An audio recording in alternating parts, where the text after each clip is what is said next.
welcome back to the Secrets of Happily Ever After. I'm here with my friends, Amy and Nick McKinlay. They are a married couple on a mission to bring passion, connection, and romance to couples who want that spark back in their relationship. Whether newly married or married for 50 years, they believe that you can feel like newlyweds again at any stage. Welcome, Nick and Amy. How are you guys doing? Oh, we're doing great. Thank you so much for having us. So good to hear that. Well, that was kind of sort of a fancy bio, but is there anything else you would like the viewers to know about you before we get started? Well, you better share that because my version might be different. So sure, what? No. We've just celebrated our 20 years, so it feels like our second. Oh, to him. Amy's like, speak for yourself. We've had our ups and downs, but we're at the best place ever, and we just totally believe that marriage can get better with time. We really do. So. Oh, I agree. And we just celebrated our 20th too, so it's a good year. Yeah. 20th. All right, so we'll start with a question that I'm asking all of my experts, and that is, if you had the undivided attention of all the married couples in all the world for just a few moments, what is the most important concept you could teach them about how to live happily ever after with your spouse? What a great question. Amy and I have actually talked a lot about this.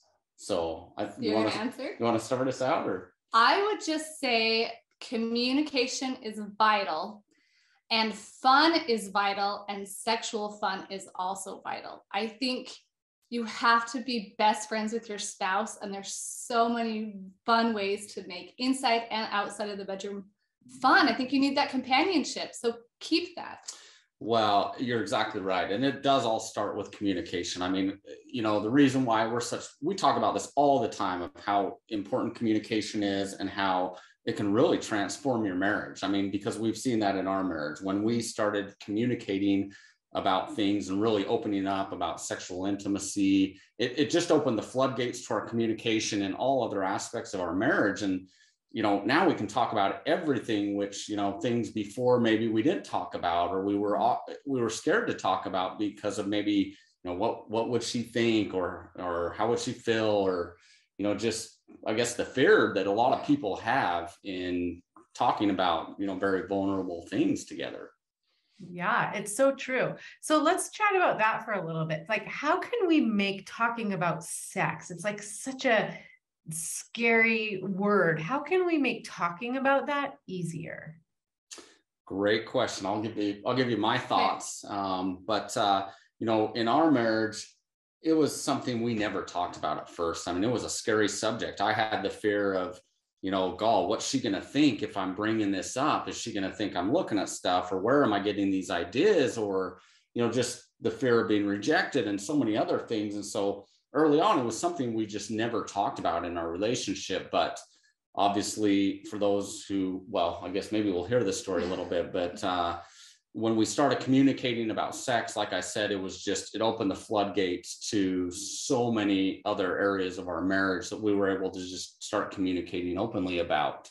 But I would have to say that it gets easier with time, but you just have to do it. It is literally like ripping off a Band-Aid, which is what happened in our marriage at year 15. I bought a bedroom game. It was appropriate, but it was new. And I just gave it to him and I said, I want to try new things. And that was the day that was like ripping off the Band-Aid for our marriage. It was like, I'm bored. I don't know how to say it. Like, we need to try something else. I need something else.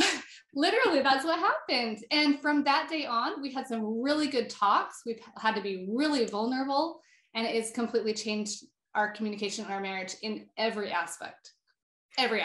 So I don't think it's easy to do if you don't do it. I think you just have to go for it. And then once you start talking and expressing yourself, and if you listen to each other and you have respect with each other's feelings, I think it does get easier. And now we can talk about anything. But I think, like Amy said, once you do it and get over that fear, you're like, oh, wow, that wasn't that hard. That wasn't bad. And then you're like so much more willing to like, okay, I want to talk about this, or I want to share this. And like I said, it just opens up those floodgates. Yeah. So let's give some practical suggestions. So your suggestion was great, just giving a gift that has to do with that and saying, I want to try some new things. I like to tell couples that maybe they're their ongoing conversations about it should be outside of the bedroom, because that's a little less charged, like not in the moment. Sure.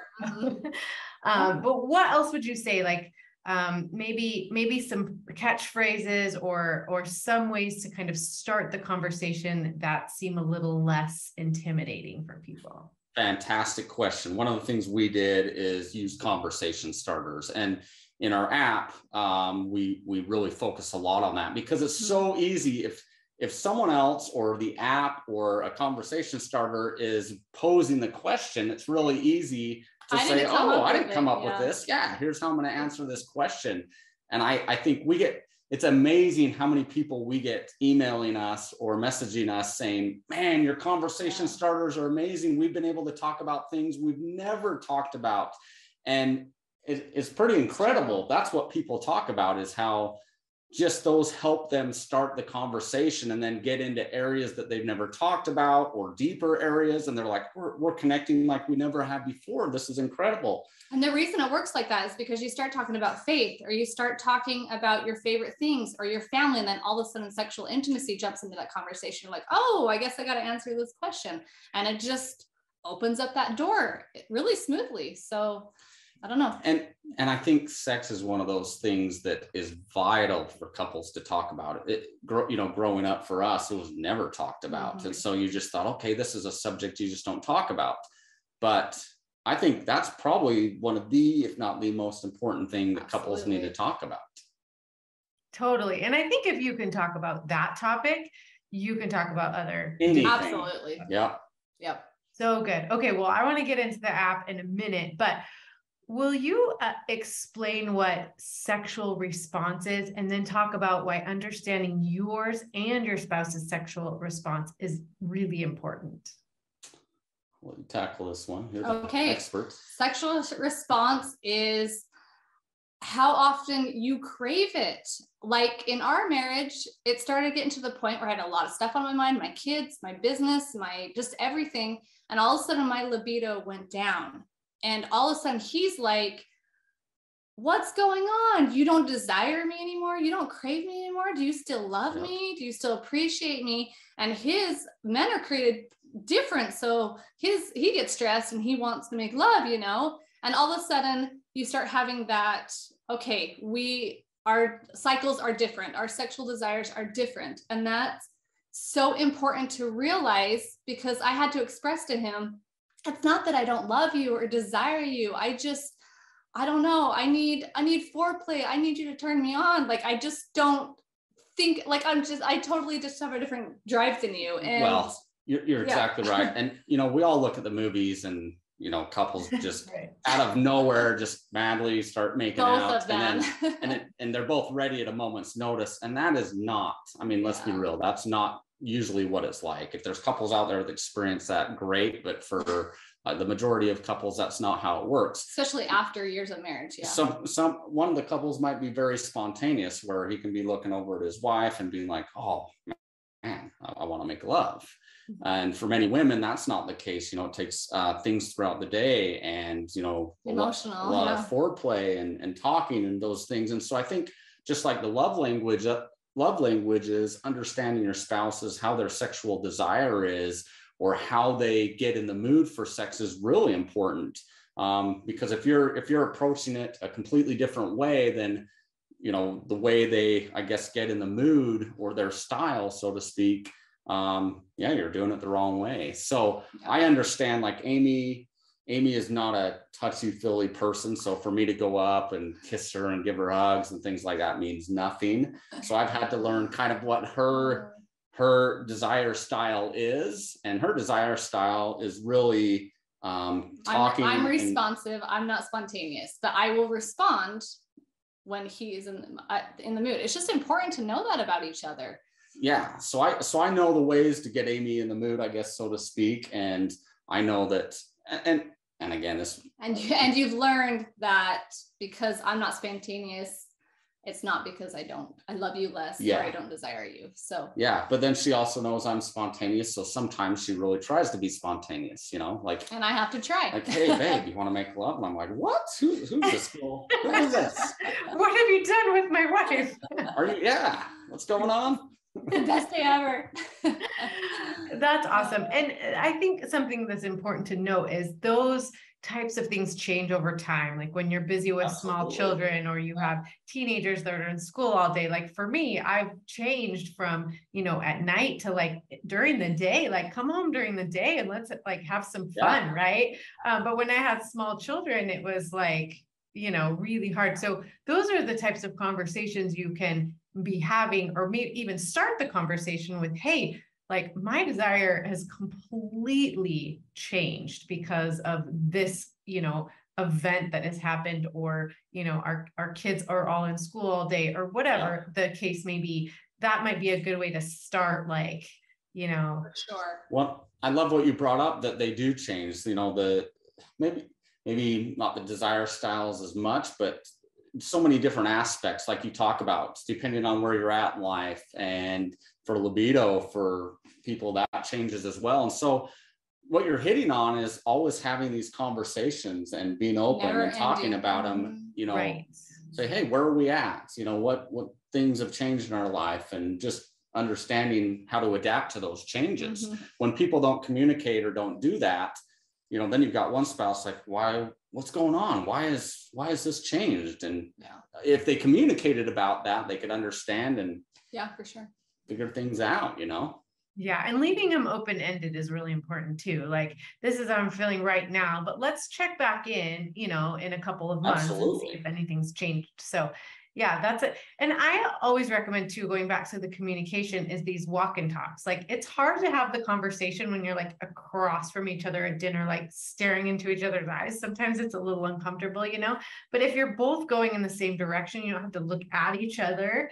It's easier to kind of, talk about those things that might just feel a little bit uncomfortable. Yeah. I mean, Amy and I go on walks every night with how many dogs do we have? With our like 10 dogs that we have that she bought? We have 3. So 3, it feels like 10.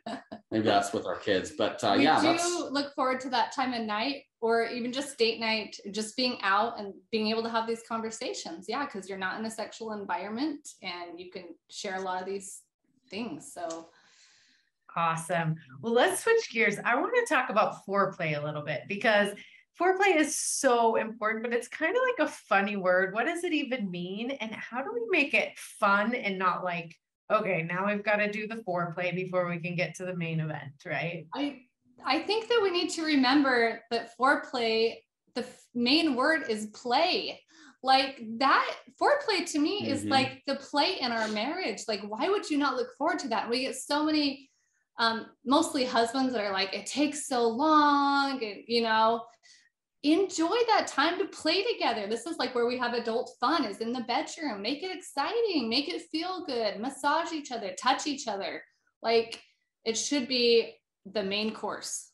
And instead of the dessert, it should really be the main course. And for me, I actually love the foreplay as much or more than anything. So like, our honeymoon night was laughable. I mean, I didn't know anything, right? And I'm sure a lot of guys, I never heard that word before. I'm sure a lot of guys felt the same way going into their honeymoon night. So for me, I had to learn a lot in our marriage, like how to slow it down, what Amy liked. And so I think we've gotten a lot better. I won't say we've mastered it, but like, I think foreplay has gotten a lot better in our marriage, and that's an amazing because thing. Of communication. Yeah, like just being able to sit there and rub each other and give a sensual massage and talk and look at each other and connect in so many ways, rather than just making love and being done. I mean, like I said, for me anyways, I think I probably love the foreplay part as much as Amy, maybe even more.